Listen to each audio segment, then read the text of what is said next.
Good evening, and welcome to That Guy Riffs. Today we'll be looking at a short called Boys Beware, an anti-gay film that deals with how the 1950s was anti-gay. Enjoy. Yes. Poor Sid Davis. He only produced 2 films, The Seventh Seal and this.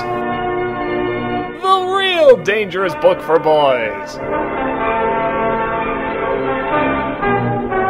Throw some of the best darn cross burnings this side of the South.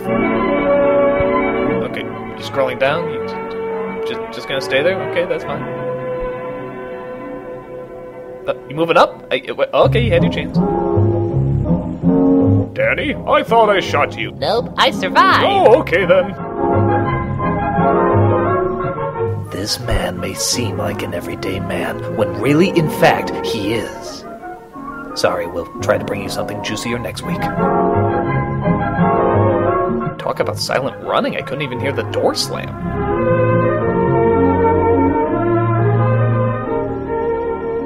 I'm Lieutenant Williams. Hi, Lieutenant Williams. Williams. Police officer attached to the Juvenile Division. I'm on my way to Monroe Junior High School to talk to a group of young people. That's my story and I'm sticking to it. That looks innocent enough, doesn't it? Lots of young people hitchhike. Seems like a good way to get from one place to another. It does. But sometimes there are dangers involved that never meet the eye. Dangers that lie in the Twilight Zone. Let's take the case of Jimmy Barnes. No. Jimmy played baseball all afternoon, and he didn't feel like walking home, so he decided to thumb a ride. But that's not the only thing he's going to thumb. If you got that, then you're gay. Ah, yes. This is before the invention of parenting. He'd done it 100 times before, and he didn't think anything was unusual when the driver struck up a friendly conversation. In fact, he seemed like a real nice guy. He asked Jimmy if he played baseball in the park often. Jimmy told him they practiced 3 times a week and played a rival group on Friday afternoon. He then asked if he liked gladiator movies. Too. And it only seemed minutes before they pulled up in front of Jimmy's house. Where Jimmy's 2 fathers were waiting. When Jimmy got out, the stranger gave him a friendly pat. I won't say where, though. Again, if you got that, you're gay. Then he told him he'd see him again, as he always drove by the park on his way home. I love watching your ass when you walk. Is that beautiful or what? Jimmy spent many an afternoon confusingly throwing a glove around wishing he had friends. Sure enough, the following day when Jimmy finished playing ball, well, the man was there waiting. Hot damn, I've never been in a convertible before. Really? Well, I guess you're about ready then, aren't you? Let it be known that gay men have a horrible tendency of remaining fabulous. They stopped at a drive-in and the stranger treated him to a Coke. During their conversation, he told several off-color jokes. But Jimmy had heard others before, and, well, it made him feel big to so easily win the confidence of an older person. You hear the one about the black Jewish female Polak who wasn't a human being? It's the 1950s. That's every joke I hear. Yes, little do you know that gays and pedophiles are the exact same thing. The following Saturday, they went fishing together. By now, they were using first names. Ralph said it was more friendly. Thanks a lot, Mr. Gaylord. Please, call me Flaming. You like popsicles?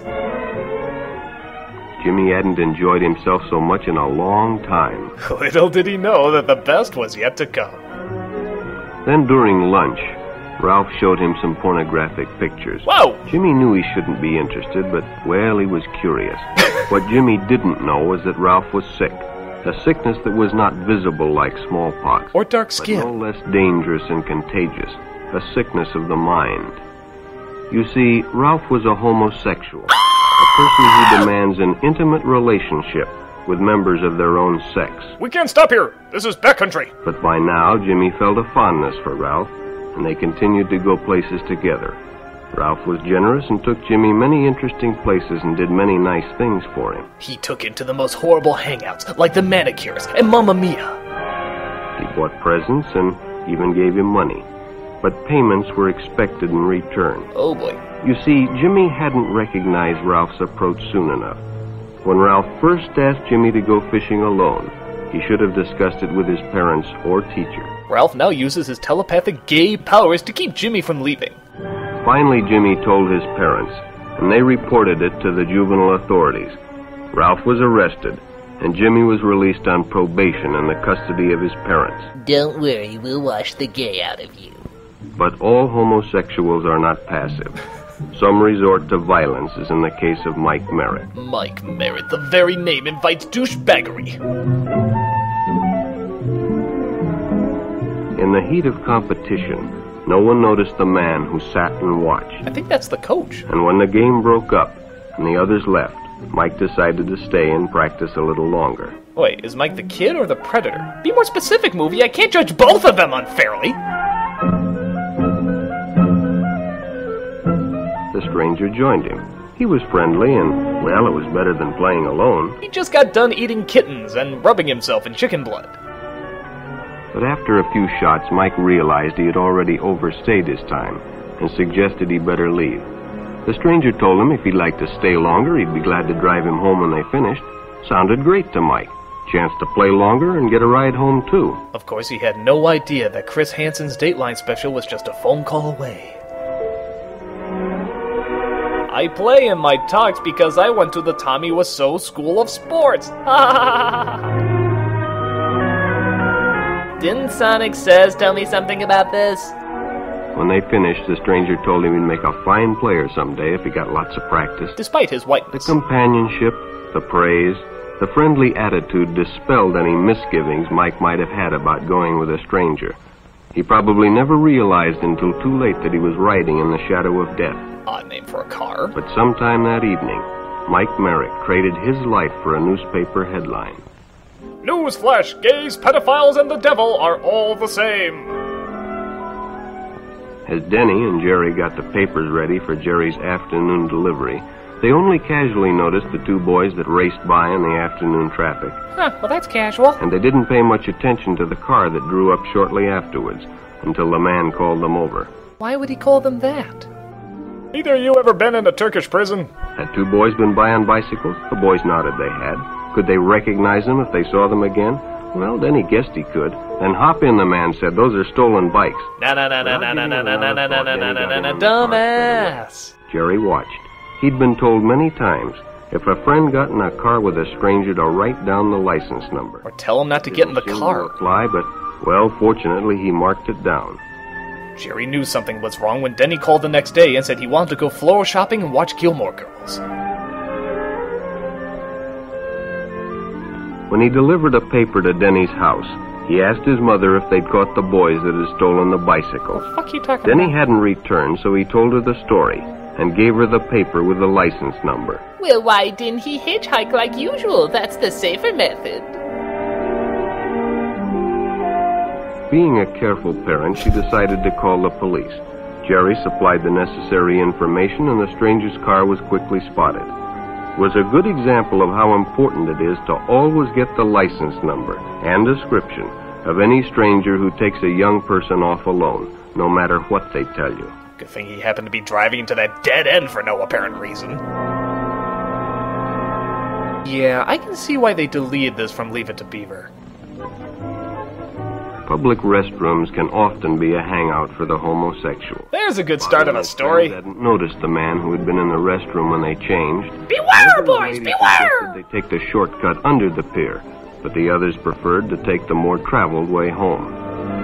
Well, it's better than waiting for that kid from MySpace. Always keep in mind, the homosexual's feet often have musical accompaniment. I can hear your musically bulbous footsteps. When Bobby recognized the stranger as the man in the restroom, the shortcut under the pier didn't seem like a good idea at all. I'm gonna take the shortcut through the venomous snake pit. I'll get you next time, Bobby. Next time. After all, it's more fun to stay with your friends anyway. Bobby had made a wise decision. It may have saved his life. And even better, kept him straight. The decision is always yours. Hetero or Your hell? whole future may depend on making the right one. So no matter where you meet a stranger, be careful if they are too friendly. If they try to win your confidence too quickly and if they become overly personal. One never knows when the homosexual is about. Yikes. He may appear normal, and it may be too late when you discover he is mentally ill. Wow. So keep with your group, and don't go off alone with strangers unless you have the permission of your parent or teacher. Now, if you'll excuse me, I have to whip myself for thinking about an episode of Bosom Buddies. Remember, prejudice is wrong unless it's against the right people. You should never question authority. Paranoia is your friend, and anything different is evil. Good night, and enjoy fearing this world, though you'll never understand why.